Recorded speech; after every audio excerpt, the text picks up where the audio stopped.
Hello and welcome to another episode of Blue Alpine TV. In today's episode, we'll talk about how the blockchain can influence politics, how the blockchain can influence business, and we'll talk about Bitmain and EOS. So let's jump right into this first news story. We're talking about the canton of Zug in Switzerland. Now, to some of you, this may already be known as the Crypto Valley. As you know, Switzerland wants to kind of position themselves into this hub of cryptocurrencies and blockchain technology. And what actually happened in the last couple of days was quite an interesting news story here. There was a small scale vote, so about 240 people who had access to an online voting system here in Switzerland were able to vote on certain matters using and also answering a certain vote on whether certain things should be displayed on the blockchain. Only 72 people out of those 240 citizens have actually participated in this non-binding trial vote between June 25th and July 1st. So very short time period, very little amount of people, but still quite an interesting thing. It says here the test questionnaire, so there was a questionnaire at the end, asked citizens to vote on both minor municipal matters as well as if they think a blockchain-based EID system, so the EID system is kind of a electronic ID where you are able to vote digitally for especially municipal matters as well as local small votings. Not a lot of people have access to this, and it is currently only available in certain cantons. But this is the backstory. EID system should be used for referendum votes in the future. The Swiss news agency writes that 3 people indicated that it was not easy to vote digitally. 22 people responded that they would use blockchain for tax returns or surveys. 19 responded they would pay parking fees with their digital ID.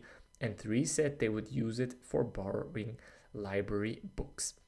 Now, obviously, although a very small number of people, again, already 22 people responded that they would use blockchain for tax returns or surveys. That's really interesting, considering that Switzerland is fairly quick in adopting modern technology. For example, the tax return these days can already be sent in via digital ways, so you don't have to print out a lot of things as you had to do previously. So this is already a huge step forward.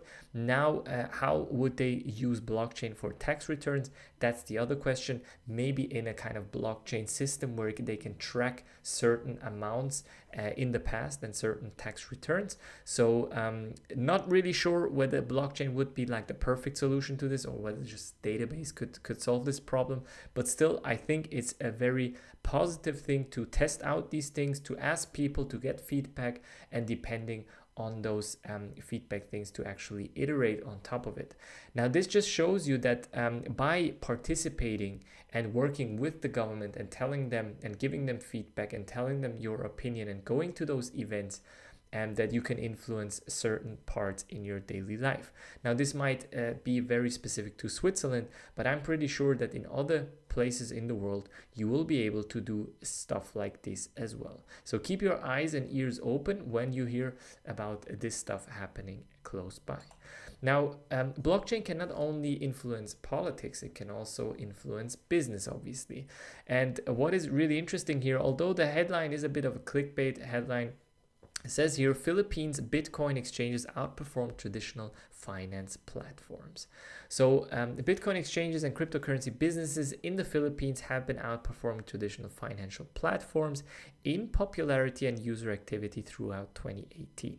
Now, what it doesn't tell you here in this article, or actually just at the end, is that they are referring specifically to the applications of these crypto exchange platforms compared to, let's say, e-banking, where you wouldn't do it every day, but you would trade cryptocurrency probably a bit more, that the crypto exchanges are more popular.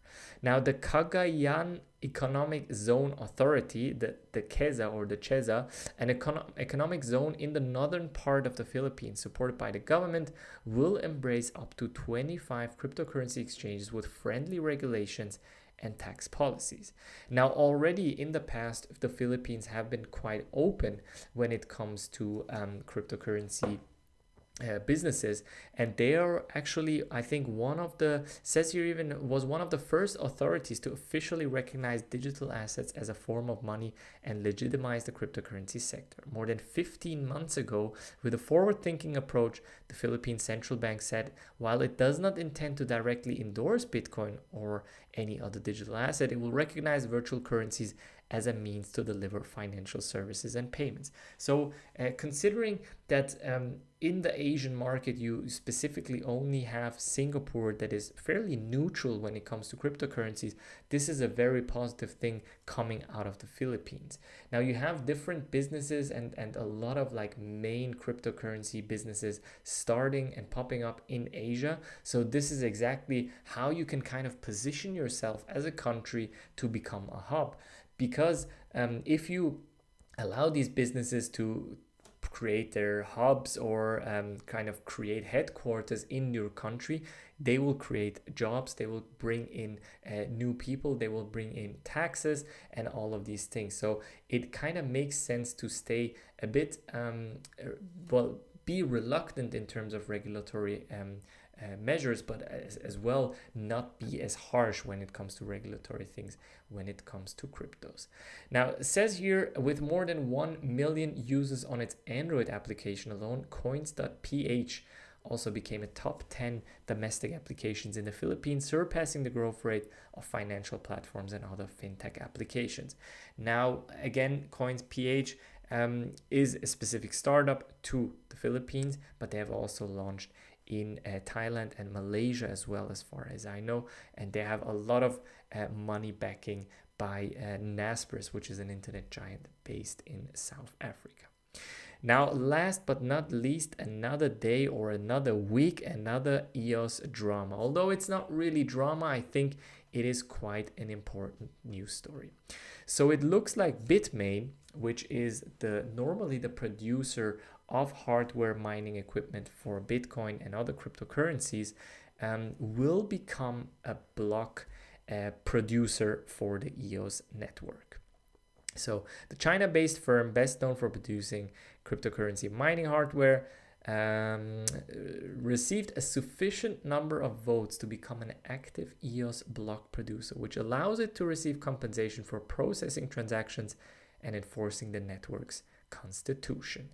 Now, this is quite interesting because Bitmain's business is not only mining equipment, they also have this mining pool platforms. They have Antpool and BTC.com, as well as they have led a funding round for Via BTC. So they essentially control 2 of the or 3 of the biggest pool platforms on the planet. So essentially, when you look here, and for the podcast listeners, we're looking at kind of a split of mining pools. You have BTC.com with 25%, you have Antpool with 15.3%, and Via BTC with 9.9%. So these 3 are kind of connected, if not directly owned by Bitmain, and this gives them a lot of control. Now, obviously, this is a lot of controversy. But Bitmain has the processing power, so they can do it. And technically, EOS, while still very centralized, votes for block producers with the community. Now, says here, consequently, the elevation of Bitmain to active block producer status is sure to raise some eyebrows. By the time of writing, EOS Antpool had risen to 11th in the voting, where it will earn 835 EOS, which is $7,300 at the current exchange rate per day, or about 2.7 million per year.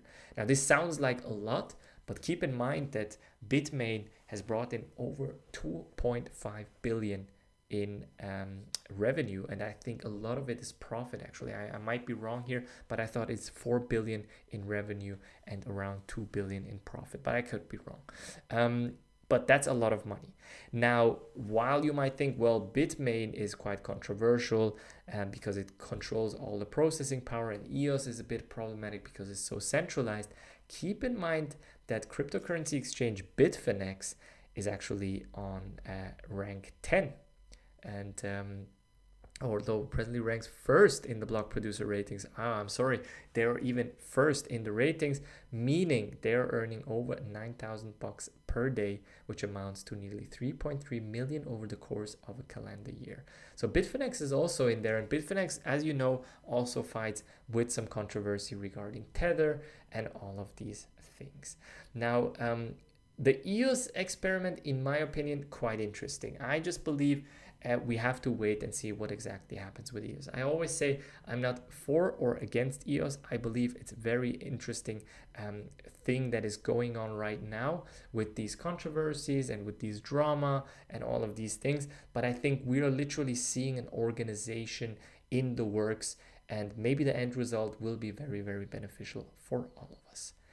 And with that, guys, we're already at the end of today's episode. Make sure to like this video, subscribe to the channel, subscribe to the podcast, join the Telegram channel in the video description below or the podcast description. I will see you on the next one. Take care. Bye-bye.